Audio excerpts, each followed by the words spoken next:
these guys are going to have to be careful. If somebody runs out of fuel in the middle of this, man, what a big problem that could create. Now you can see that. If somebody run out of fuel right there in the middle of that group, it would cause a huge wreck.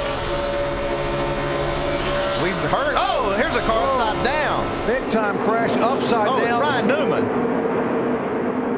See Kevin Harvick there. Marcus Ambrose. Ambrose is there, comes across. Harvick stops, and Newman's car comes to rest upside down on its roof. We were hoping it would not happen, and here with 5 laps to go, indeed it has. Hell of a job. I don't know what started that, but you see quite a bit of damage on that car. Flipped over 3 or 4 times. Yeah, I was looking out the window, but I could not see. That's so far. That's the furthest point away from us. Just couldn't tell what was going on there. The safety crews are there immediately. They get in the car and will try to communicate with the driver. Kevin Harvick has pulled his car away.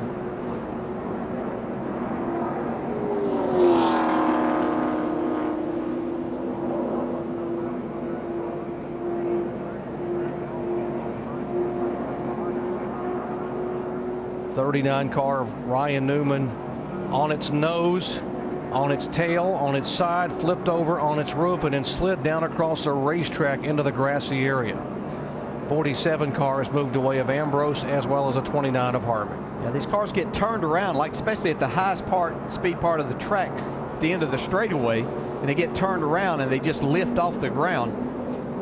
And we could see it tumbling from that point. Let's show you again what happened here. 5 laps to go at Talladega. Watch a car get turned around. He and his teammate Tony Stewart got into the wall, but you can see it turns Ryan Newman around. As soon as it does, it's almost like that wing acts as to help to lift the car up. Lands on Kevin Harvick's hood. See Elliott Sadler there involved. Elliott trying to jam the brakes on to keep him hitting the 39 as it was pirouetting up the track.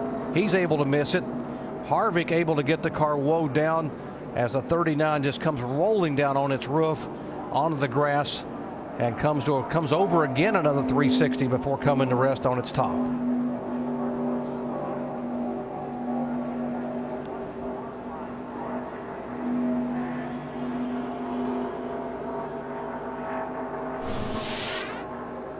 As you see him work with Ryan Newman here, these safety crews have been instructed as to what to do in these type situations. Make sure that they still have the driver's safety in mind. Some of the drivers coming on the pit road there, the 48 is in. Some of these guys that were close on fuel. There's the 09 of Keselowski going by. Carl Edwards in. The whole thing with Newman there is being complicated by the car being upside down. It's just so hard to get the belts off and try to get the driver out of there with the car sitting upside down. You can see they're being very careful. They got all the safety crews and NASCAR. There's some members of NASCAR down there also. And these guys train over and over again, the safety crews that NASCAR have, for extricating a driver. The last thing you want to do at this point in time is get in a hurry. You want to take your time and care about the driver as the driver gets and sometimes the driver gets unhooked inside, and you don't want the driver to fall. Those belts are holding him in position. Yeah, you don't want to unhook those belts too soon as you're upside down. And probably, if Ryan is probably okay and tell him, hey, turn this car over and then I can get out of here, because with it down like that, it makes it very difficult as a driver to get yourself out of that situation. So hopefully that's the case here, that Ryan is okay. He's telling him, hey, turn this over and we'll get out of here.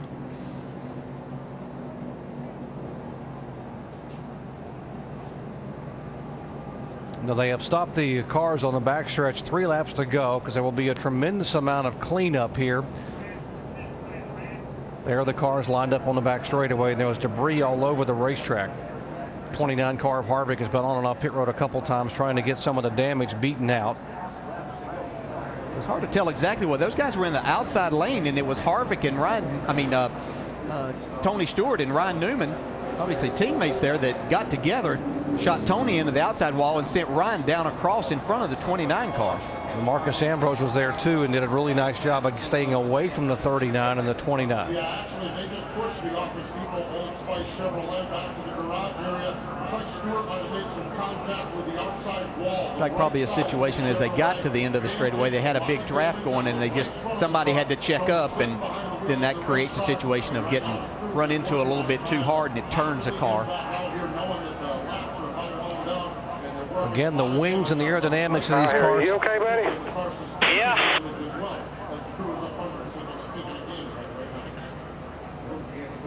Now that was Ryan Newman on the radio. You just heard a moment ago as the crew asked him if you're okay. So obviously still buckled in the car, okay, able to communicate. And that's why NASCAR, as you said, DJ, is turning the car over as opposed to trying to get him out of the car.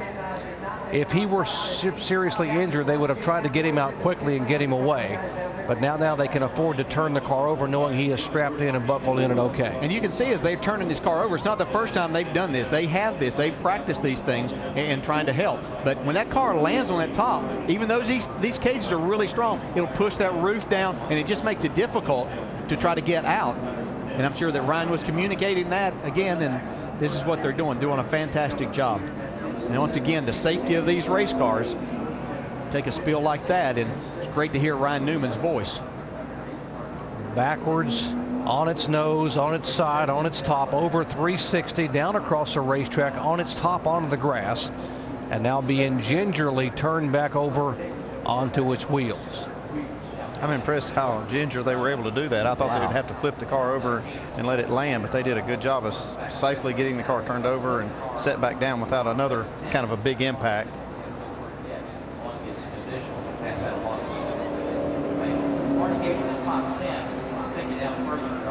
Now they typically will talk to the driver, communicate. The paramedic there will talk to the driver, communicate, ask some verbal questions before they will loosen the belts, before they will get in and try to get him out of the car.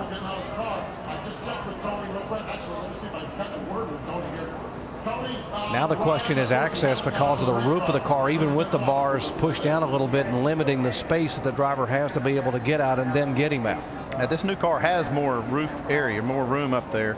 It's got quite a few inches there over the car that we used to run, so that's a benefit. But it does get he was on that roof a long time, and it landed on its roof, so it probably knocked that thing down. So they're going to try to cut it. They're going to try to cut access there, and this is for two reasons. Obviously, the limited access and having it bent down, but typically the protocol is you want to be able to get the driver to come straight up out of a car.